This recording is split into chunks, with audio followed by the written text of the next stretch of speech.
Telling your girlfriend that you love her can be nerve-wracking, but it's important to be direct and honest. Timing is key, so wait until the relationship feels solid and you're ready to take it to the next level.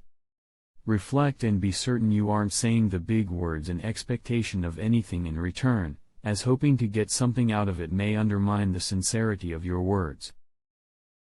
It's best to tell her you love her for the first time when you're alone, or at least in a somewhat private setting.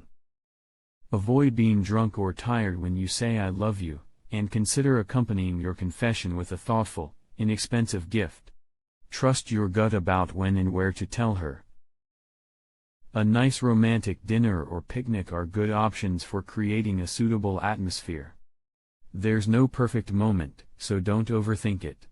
Find a natural pause in the conversation to express your feelings.